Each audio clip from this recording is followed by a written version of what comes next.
Hello everyone, আসসালামু আলাইকুম। আশা করি সবাই ভালো আছেন, আমিও ভালো আছি। তো আজকে আমি বিগত 1 মাস আমি অনেকটাই অসুস্থ। যেটা হচ্ছে হাই প্রেশার। আমার দেখা যাচ্ছে যে এমনও দিনে দেখা যাচ্ছে সকালে আপ, দুপুরে আবার ডাউন, এরকম আপ ডাউন করতেছে দীর্ঘ 1 মাস থেকে। আমি অনেকটাই অসুস্থ। তো ডাক্তারের কাছে গেছিলাম, উনি আমাকে অনেকগুলো ওষুধ দিচ্ছে, এগুলো খাচ্ছি। দৈনিক একটা করে ঘুমের ট্যাবলেট খেয়ে আমাকে ঘুমাইতে হয়। তো এমনও দিন যায় দুপুর 1টা বাজে কিংবা 12টা আমার ঘুম থেকে উঠতে হয়। আজকে আমার পৃথিবীতে কেউ নেই। যদি মা থাকতো তাহলে হয়তো আমাকে আর কষ্ট করতে হতো না। এত শরীরটা অসুস্থ, তারপর উঠে সবকিছু করতে হয়, রান্না বান্না করতে হয়, খাইতে হয়।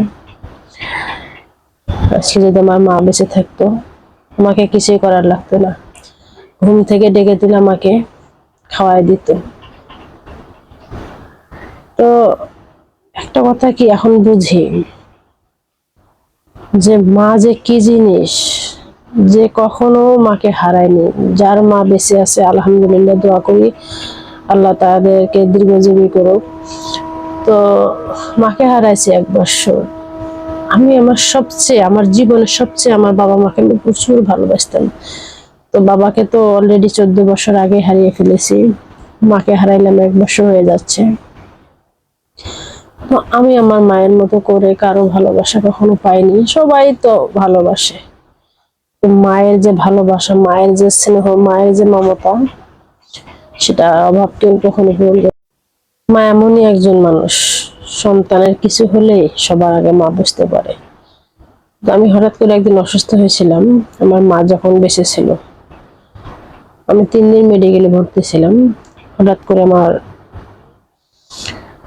শ্বাস নিতে প্রচুর কষ্ট হচ্ছিল। মানে আমার মা একটু অসুস্থ ছিল, এগুলো নিয়ে অনেক আমি টেনশন করছিলাম। টেনশন করার পরে আমার হার্ট অ্যাটাক হয়ে যায়। তো হঠাৎ করে আমার হার্ট অ্যাটাক হওয়ার পরে আমি, ডাক্তারের আশ্বাস দিছিল না যে আমি বাঁচবো। এটা শোনার পরে আমার মা যে এত অসুস্থ, উনি তার চিন্তা না করে শুধু আমার জন্য এত পরিমাণ কান্না করতো, এত পরিমাণ টেনশন করতো। আমি যখন মেডিকেল থেকে বাসায় আসি সবাই আমাকে বলতেছিল যে আমি যে অসুস্থ তার থেকে আমার মা আরো বেশি অসুস্থ ছিল। কিন্তু তিনি তার কথা কখনোই ভাবেনি। মা শুধু সন্তান, ওই যে বললাম নারী কাটা ধন। আসলে এই ভালোবাসা, এই মায়ের বাঁধন কখনো ছিন্ন করা যায় না। আমার মা আমাকে নিয়ে টেনশন করতে করতে উনি অনেক অসুস্থ হয়ে যায়।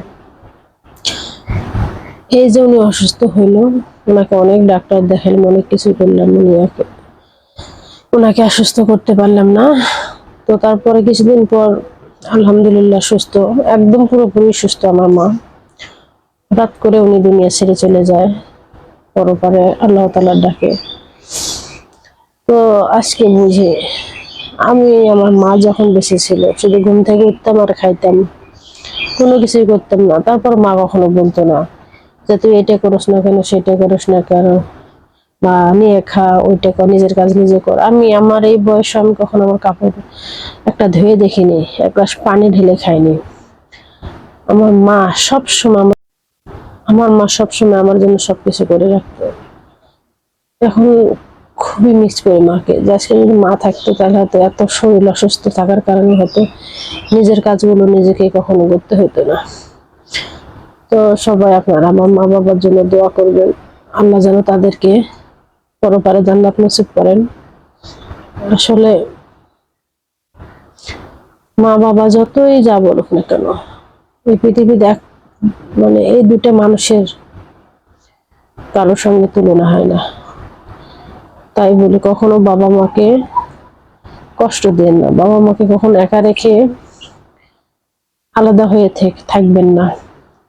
যত যাই হোক বাবা মাকে সবসময় সঙ্গে রাখবেন, কারণ বাবা মার গুরুত্বটা তখনই বুঝবেন আপনারা নিজেরাও যখন বাবা মা হবেন। যাই হোক, আমি অনেক কথা বলছি। সবাই ভালো থাকবেন, সুস্থ থাকবেন। আমার মা বাবার জন্য দোয়া করবেন, আমার জন্য দোয়া করবেন, আমি যেন দ্রুত সুস্থ হয়ে যাই। আসসালামু আলাইকুম।